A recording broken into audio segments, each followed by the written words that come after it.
Assalamualaikum warahmatullahi wabarakatuh. Innal hamdalillah nahmaduhu wa nasta'inuhu wa nastaghfiruh wa na'udzu billahi min shururi anfusina wa min sayyiati a'malina may yahdihillah fala mudhillalah wa may yudlil fala hadiyalah. Asyhadu an la ilaha illallah wahdahu la syarikalah wa asyhadu anna Muhammadan abduhu wa rasuluh. Ya ayyuhalladzina amanu taqullaha haqqa tuqatih wa la tamutunna illa wa antum muslimun. Ya ayyuhan nasu taqu rabbakumul ladzi khalaqakum min nafsin wahidah wa khalaqa minha zawjaha wa basa minhuma rijalan katsiran wa nisaa'a wattaqullaha alladzi tasaaluna bihi wal arham innallaha kana 'alaikum raqiba. Ya ayyuhalladzina amanu taqullaha qulu qawlan sadida yuslih lakum a'malakum wa yaghfir lakum dhunubakum wa may yuti'illaha wa rasulahu faqad faza fawzan 'azima. Amma ba'd, fa inna asdaqal hadithi kitabullah wa khairal hadyi hadyu Muhammadin sallallahu alaihi wasallam wa syarrul umuri muhdatsatuha fa inna kulla muhdatsatin bid'ah wa kulla bid'atin dhalalah wa kulla dhalalatin finnar. Ma'asyiral muslimin wal muslimat rahimani wa rahimakumullah. Di antara pembahasan tentang iman yang sedang kita baca bersama dari kitab At-Tawdih wal Bayan, penjelasan keterangan tentang iman. Di antara pembahasan dalam kitab ini adalah pembahasan tentang buah faedah yang akan dipetik oleh orang-orang yang beriman. Ternyata semua kebaikan, semua maslahat baik dunia atau akhirat adalah buah dari keimanan seorang kepada Allah. Artinya kalau berbicara apa buah dari iman, kita tidak bisa menghitung saking banyaknya, baik kebaikan di dunia atau kebaikan di akhirat. Terakhir kita baca adalah poin kelima dari buah-buah keimanan. Saya ulangi sedikit qiraatan. Kata Syekh Abdurrahman Nasir As-Sa'di rahimahullah, wa minha, dan diantara buah dari keimanan yang akan dipetik oleh seorang mukmin, annal imana wal amal saleh, sesungguhnya iman dan amal soleh, alladzi huwa far'uhu, di mana amal soleh itu adalah cabang dari iman. Iman dan amal soleh itu di antara buahnya yusmir, akan membuahkan al-hayat at-thayyibah, kehidupan yang thayyibah, fi hadhihi dar, di dunia ini, wa fi daril qarar, dan juga nanti di negeri akhirat. Jadi iman itulah yang menjadikan sebab seorang mendapatkan al-hayat at-thayyibah, hidup yang thayyibah, hidup yang bahagia. Jadi kalau ada orang mencari kebahagiaan selain dari iman dan amal soleh, kebahagiaan itu semu. Orang menyangka kebahagiaan itu ada pada jabatan dia misalnya, itu semu. Begitu jabatan hilang, manusia menjauh, ya, orang tidak lagi berada di sekitarnya, ucapannya tidak lagi didengar, hidupnya tidak bahagia lagi. Atau orang menyangka bahwa kebahagiaan itu ada pada, ya, fisik yang indah, maka dia, ya, mengolah bagaimana tubuhnya itu indah. Kalau menganggap bahwa kebahagiaan di situ, di saat tubuhnya tidak lagi indah, fisiknya tidak lagi dipuji oleh orang, dia pun bersedih. Dan kalau seorang mati, sudah selesai. Sehingga memang ma'asyiral muslimin rahimakumullah, bersyukurlah seorang hamba yang diberi nikmat iman oleh Allah, karena iman itulah yang akan membuahkan kehidupan yang thayyibah, dan itu janji Allah. Kita baca firman Allah Subhanahu wa taala di dalam surah An-Nahl ayat 97. Ini janjinya Allah.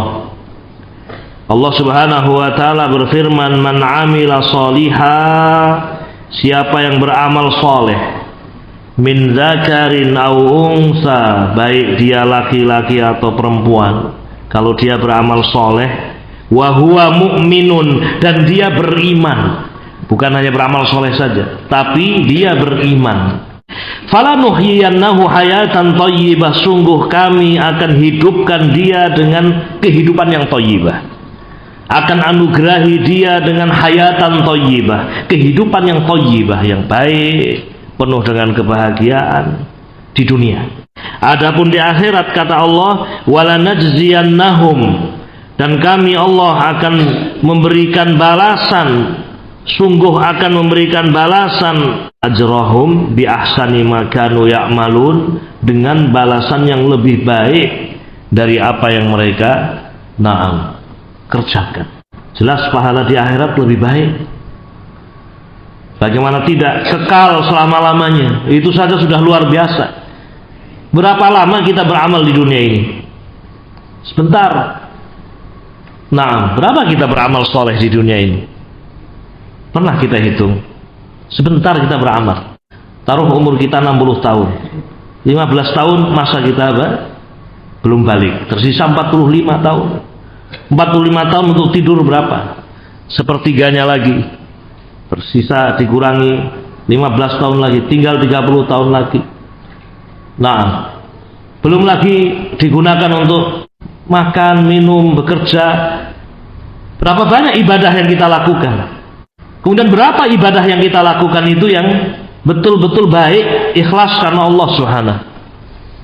Sedikit amalan kita, tetapi balasan Allah ternyata kenikmatan yang kekal dan abadi. Berarti balasannya lebih baik. Dan di sorga, ma'asyiral muslimin, ya, apa yang diinginkan itu semuanya ada. Apa saja yang diinginkan. Itu sudah tidak bisa dibayangkan lagi. Semua yang diinginkan ada. Kurang apa coba? Apa yang diinginkan ada. Kalau di dunia kan ingin tapi tidak bisa, ya. Antum ingin punya Ferrari nggak? Oh ingin, sekarang ingin karena saya ingatkan. Tapi ingin tidak bisa punya Ferrari. Ya. Antum ingin punya kebun durian nggak? Oh kepingin, ya. Pingin bukan hanya kebun durian saja, kebun durian yang buahnya apa? Ya, wah banyak, ya, mateng, ya kan. Kita di dunia punya banyak keinginan, tapi tidak ada yang bisa kita raih seluruhnya. Artinya kalau kita bicara balasan di akhirat nanti, ini saja kita sudah tidak bisa membayangkan. Semua yang diinginkan ada. Ingin ini ada, ingin itu Allah berikan. Ya subhanallah. Jadi betul-betul ma'asyiral muslimin rahimakumullah, iman dan amal soleh itulah yang akan memberikan kepada seorang hamba biidznillah kebahagiaan. Wadzalika anna min khasaisil iman. Kenapa hidup orang yang beriman itu bahagia? Limana? Kenapa? Apa rahasia kenapa orang yang beriman bahagia? Rasulullah sebahagia, orang yang paling bahagia. Orang yang paling bahagia itu beliau, Rasulullah. Para sahabat, para tabi'in, orang-orang yang beriman itu orang-orang bahagia. Kenapa? Kenapa orang yang beriman itu bahagia? Karena ma'asyiral muslimin, termasuk kekhususan iman. Namanya kekhususan ya, hanya iman saja yang punya keutamaan ini. Annahu yusmiru tuma'ninatal qalbi wa rahatih. Iman itu membuahkan ketenangan hati. Hati itu jadi tenang.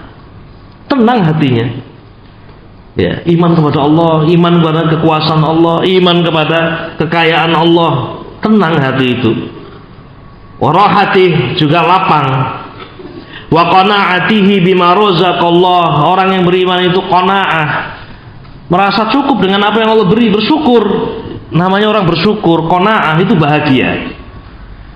Naam, juga dengan iman itu wa adam ta'alluqihi bi ghairihi. Orang yang beriman menjadikan orang itu tidak bergantung kepada selain Allah. Apalagi bergantung kepada jimat, apalagi bergantung kepada syaitan. Tidak, bergantung hanya kepada Allah, sehingga penuh dengan ketenangan hidupnya. Wa hadhihi hiyal hayatut thayyibah. Inilah hidup yang bahagia seperti ini. Hati yang lapang, hati yang tenang, hati yang selalu bergantung kepada Allah dan tidak bergantung kepada yang lain. Fa inna aslal hayati thayyibah, karena harus disadari bahwa asas kebahagiaan itu dalam hati. Asasnya di situ. Belum bicara tentang materi yang dimiliki, tetapi asas kebahagiaan di situ. Apa? Rahatul qalbi, hati yang lapang, hati yang tenang, itu asas dari apa? Kebahagiaan.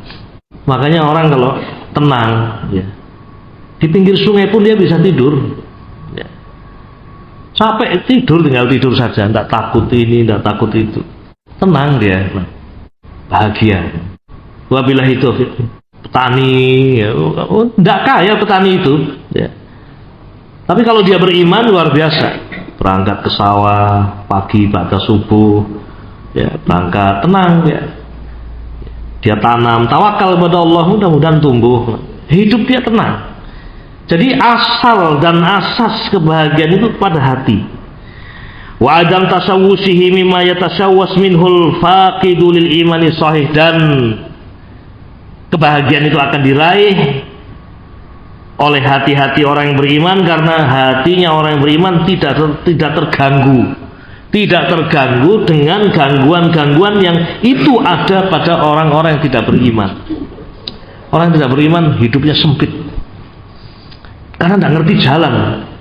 Nanti kalau saya mati bagaimana? Loh, kok kalau mati bagaimana? Rasul sudah menjelaskan, kalau mati nanti kemana? Ada alam barzakh, akan didatangi malaikat mungkar nakir, sehingga bersiap orang yang beriman itu. Nah, baik. Bersiap orang yang beriman itu, karena mau tidak mau dia akan mati. Dia ngerti perjalanan hidup itu dengan iman kepada Allah Subhanahu dan juga Rasulnya alaihi salatu wassalam. Ini ma'asyiral muslimin, poin yang terakhir kita bahas, ya. Jadi diantara buah dari keimanan adalah, ya, iman itu membuahkan kehidupan yang apa?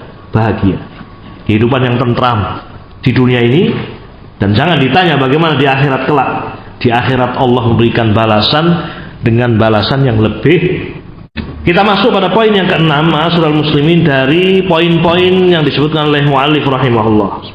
Wa minha, dan di antara buah dari keimanan, kata beliau, anna jami'al a'mali wal aqwali innama tasihhu wa takmulu bihasabi ma yaqumu biqalbi sahibiha minal imani wal ikhlas. Jadi diantara buah dari iman, amalan-amalan apapun, baik amalan badan atau amalan lisan, ya, amalan apa saja itu akan sah, akan dianggap benar dan akan sempurna, tergantung dari apa yang ada dalam hati orang yang beramal itu. Nah, berupa apa namanya? Keimanan dan keikhlasan. Ada orang yang beramal kelihatannya baik, ucapannya sepertinya baik, perbuatannya sepertinya baik, ternyata di sisi Allah tidak diterima. Ternyata amalannya tidak dianggap sah. Kenapa? Karena dia bukan orang yang beriman. Bukan orang yang beriman. Dulu, ya, sering saya sebutkan kisah ini. Di zaman jahiliyah itu ada seorang yang namanya Abdullah bin Jud'an. Ini orang terkenal dermawan, baik, secara tabiat baik, dermawan dia. Kalau ada orang fakir dibantu, ada orang kesusahan dibantu, pokoknya dia baik. banyak berbuat, memberi. Tapi ketika diajak untuk beriman, tidak mau beriman. Ketika diajak mengucapkan la ilaha illallah, tidak mau mengucapkan la ilaha illallah. Tetap di atas kekufuran, tetap di atas kesyirikan. Sampai akhirnya mati. Tapi orang memuji, banyak orang memuji, orang-orang musyrikin memuji karena memang dia baik. Maka datanglah Aisyah bertanya kepada Rasul alaihi salatu wassalam, ya Rasulullah, Ibnu Jud'an, ya Rasulullah, bagaimana dengan Ibnu Jud'an? Apakah amalan-amalan dia yang selama ini dilakukan itu memberikan manfaat, bermanfaat untuknya? Kata Nabi, la ya Aisyah, tidak wahai Aisyah. Innahu lam yaqul yauman min dahrihi Rabbi ighfirli khati'ati yaumaddin. Karena dia ini kufur, tidak pernah berdoa kepada Allah, tidak pernah minta kepada Allah, ya Allah ampunilah aku di hari engkau bangkitkan manusia. Memang dia tidak mengimani hari kebangkitan. Jadi perbuatan baiknya itu langsung dibayar kontan di dunia, balasannya ya pujian, ya, orang tidak mengganggu, sebatas itu saja. Sudah Allah bayar kontan di dunia, di akhirat tidak manfaat, tidak terima di sisi Allah Subhanahu wa ta'ala. Nah, betapa ruginya orang yang seperti itu. Oleh karena itu, ma'asyiral muslimin rahiman rahimakumullah, kita ini berharap berjumpa dengan Allah Subhanahu wa ta'ala dengan membawa amalan yang diterima. Kita berharap kita menghadap Allah Subhanahu wa ta'ala, ucapan kita diterima, tasbih, tahmid, takbir, amalan-amalan kita itu diterima oleh Allah Subhanahu wa ta'ala. Di dunia saja kalau kita punya kerjaan, dikasih tugas sama bupati atau dikasih tugas sama atasan kita, kemudian kita ditolak hasil pekerjaannya, kita sakit, jadi pikiran. Sementara itu di dunia yang mungkin bisa diperbaiki. Tapi kalau seorang menghadap Allah Subhanahu wa ta'ala kemudian tidak diterima amalannya, mau beramal di mana lagi?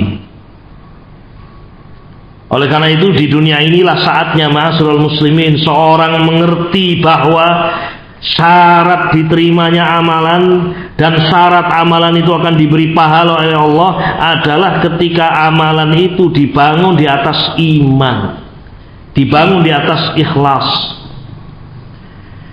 Jadi ma'asyiral muslimin rahiman rahimakumullah, ya, keimanan itu adalah syarat diterimanya amalan. Dan tergantung dari keimanan pula amalan itu menjadi berat di sisi Allah. Makanya jangan ditanya tentang betapa besar pahala yang Allah berikan kepada Nabi Muhammad SAW. Amalannya sama, mungkin sama-sama sholat, tapi pahalanya di sisi Allah berlipat-lipat karena keimanan Nabi SAW sempurna. Demikian pula keimanan para sahabat, karena mereka keimanannya lebih daripada orang-orang setelah para sahabat, maka amalan para sahabat di sisi Allah dilipat gandakan dengan sebab keimanan. Kata Nabi SAW, la tasubbu ahadan min ashabi, jangan sekali-kali kalian mencela sahabatku, kata Nabi. Demi Allah, seandainya salah seorang di antara kalian mengeluarkan infak, mengeluarkan harta fisabilillah sebesar gunung Uhud emas. Kalau kita punya emas sebesar gunung Uhud, kita infakkan fisabilillah, kata Rasulullah SAW, tidak bisa mengalahkan infaknya sahabat walaupun hanya satu mud. Satu mud. Sahabat hanya mengeluarkan satu mud gandum, korma, ternyata mengalahkan infak orang setelahnya yang sangat banyak berupa emas sebesar gunung Uhud.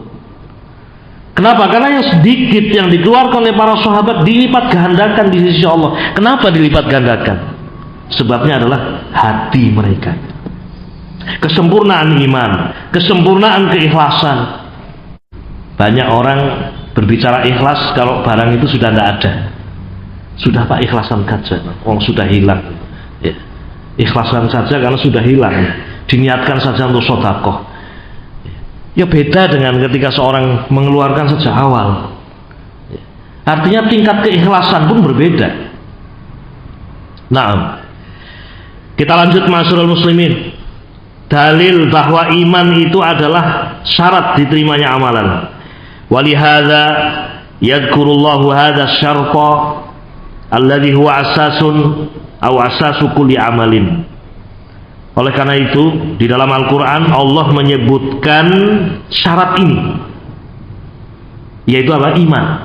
Allah sebutkan di dalam Al-Quran bahwa iman itu adalah landasan semua amalan, pondasi semua amalan. Yang namanya pondasi harus ada.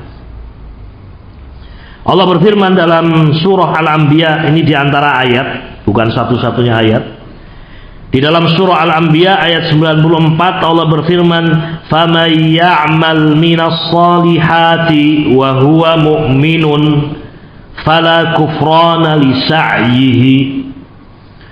Allah berfirman, "Faman ya'mal", siapa yang beramal minas salihat, berupa amalan soleh, wa huwa mu'minun, dan dia orang yang beriman. Syaratnya ada di sini. Siapa yang beramal soleh, baik itu ucapan atau perbuatan, ya, wa huwa mu'minun, dengan syarat dia beriman, fala kufrana li sa'yihi, maka upayanya yang dia lakukan, amalan yang dia lakukan tidak pernah akan disia-siakan oleh Allah. Fala kufran, tidak disia-siakan amalan dia itu. Jadi jelas sekali dalam ayat ini, ya, amalan itu akan diterima, ya, ketika dibangun di atas iman. Maksud dari ayat ini, la yajhadu aw la yujhadu sa'yuhu wa la yudayya amaluh, yakni orang yang beriman, amalan-amalannya tidak akan ditolak, amalan-amalannya tidak akan disia-siakan, bahkan yudha'af, bahkan dilipat gandakan, bukan hanya sekedar diterima oleh Allah, tapi dilipat gandakan. Nah, disinilah kemudian berbeda antara satu orang dengan orang yang lain. Dilipat gandakannya itu beda-beda. Itu tergantung dari kuwatul iman, kekuatan iman. Maka jangan heran kalau para sahabat amalannya sedikit namun dilipat gandakan. Nah, ya kita memang tidak bisa seperti Abu Bakar As-Siddiq, seperti Umar bin Khattab, seperti Utsman bin Affan, Ali bin Abi Thalib. Tidak bisa kita. Apa yang pernah kita korbankan untuk Islam dan muslimin? Apa yang pernah kita korbankan untuk membela Nabi alaihi salatu wassalam? Jauh ma'asyiral muslimin dengan para sahabat yang kecintaan mereka kepada Rasul lebih daripada kecintaan kepada seluruh manusia. Ikhwatul kiram rahiman rahimakumullah. Ini ayat dalam surah Al-Anbiya. Juga dalam ayat yang lain, dalam surah Al-Isra. Surah Al-Isra ayat 19, Allah Subhanahu wa taala berfirman, "Wa man aradal akhirata wa sa'alaha sa'yaha wa huwa mu'minun fa ulaika kana sa'yuhum mashkura." Kata Allah dalam ayat ini, surah Al-Isra, "Wa man aradal akhirata", siapa yang menghendaki kebahagiaan di akhirat, siapa yang menghendaki kemuliaan di akhirat kelak. Nah, kemudian di dunia, wasa'alaha sa'yaha, di dunia dia menempuh sebab-sebabnya, yaitu amalan apa? Soleh. Orang Yahudi kan berbuat juga beramal, Nasoro juga beramal, kan demikian. Mereka punya amalan di dunia. Nah, ada pula orang-orang yang baik, membantu ini, membantu itu, Yahud, Nasoro, ya. Karena mereka juga secara umum iman, nanti ada surga, ya. Atau mungkin bahasa yang lain. Nah, hatta orang-orang musyrikin juga, nanti ada apa, nirwana atau apa istilah mereka, ya. Mereka pun berbuat baik di dunia, ucapannya berusaha diluruskan, perbuatannya. Nah, siapa yang menghendaki kehidupan akhirat kemudian menempuh sebabnya, wa huwa mu'minun, dan dia beriman. Ini syarat yang tidak dimiliki Yahudi, Nasrani, ya. Siapa yang menghendaki kebahagiaan di akhirat kemudian dia menempuh sebab-sebabnya dengan melakukan amalan soleh dan dia beriman, ini ditegaskan oleh Allah. Faulaika, maka mereka itulah yang membangun amalannya dengan iman. Faulaika, mereka itulah orang-orang yang kana sa'yuhum maskura, orang-orang yang amalan mereka itu diberi pahala oleh Allah. Itulah orang-orang yang diterima amalannya. Na'am. Wabillahi taufiq.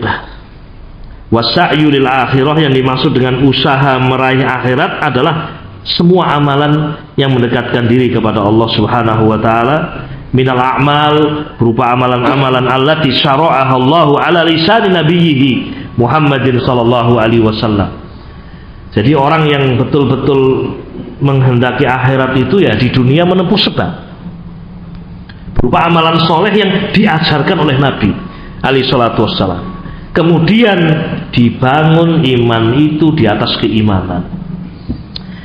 Intinya ma'asyiral muslimin rahiman rahimakumullah, dari ayat ini bisa diambil faedah, faida ta'assasat 'alal iman, jika amalan itu dibangun di atas pondasi iman, wa anbatat 'alaihi, dan tumbuh di atas iman, barulah amalan itu akan disyukuri. Kana sa'yu maskuron, barulah amalan itu disyukuri, barulah amalan itu makbulan, diterima, barulah amalan itu mudha'afan, dilipat gandakan, wala yudayya, dan tidak akan disia-siakan minhu, dari orang ini, misqala dzarratin, walaupun seberat dzarrah. Jadi ayat yang mengatakan faman ya'mal misqala dzarratin, ya, itu pun juga harus dibangun di atas iman. Nah, amalan sekecil apapun kalau dibangun di atas iman, maka akan diterima oleh Allah Subhanahu wa taala. Baik. Kita lanjutkan ba'da maghrib insyaallah. Wassallallahu wasallam ala nabiyyina Muhammad wa ala alihi wa sahbihi ajma'in. Walhamdulillahirabbil alamin. Assalamualaikum warahmatullahi wabarakatuh.